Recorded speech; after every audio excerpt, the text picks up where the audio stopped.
With our existential introduction rule, we're asserting that something or other has a certain property.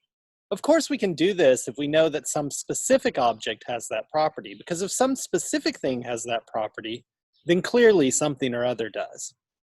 So as you can see here, the way in which our existential introduction rule works is, if we have some statement, phi, given here at step M, in which some constant appears, let's suppose it's constant c, then at a subsequent step, we can assert there is some x such that x satisfies this property phi. So in other words, we can substitute in the letter for our variable x wherever that constant c appears in phi, and append to that the prefix there is something x, or the existential x.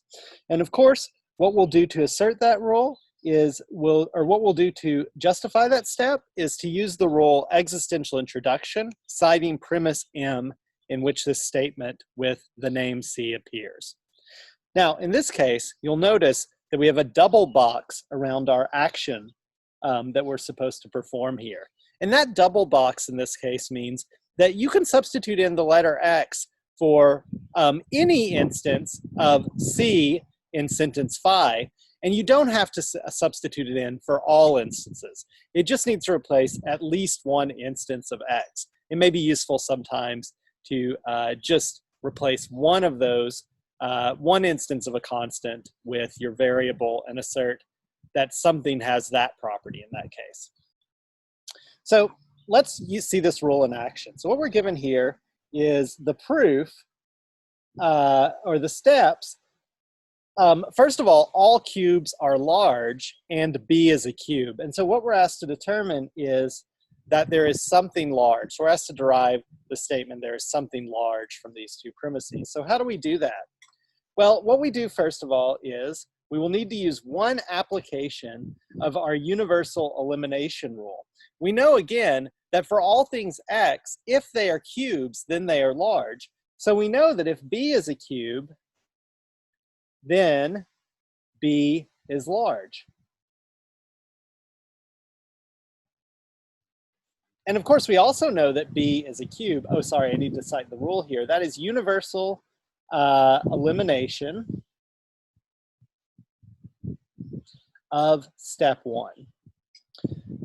And now, again, we know that B is a cube. That's given to us in premise 2. And we know, based upon our use of universal elimination on step 1, that if B is a cube, then B is large. So now we can derive that B is large. And that will be via good old-fashioned conditional elimination of step 3 and using the antecedent of that conditional, which is given at premise 2. Then at step 5, we have now derived that B is large.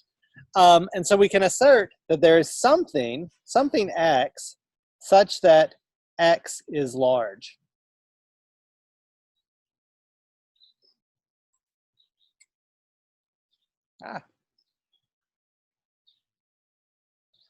And so that is an application of our rule. Okay, so I'll be moving along to demonstrate other rules for you in subsequent videos. Good day.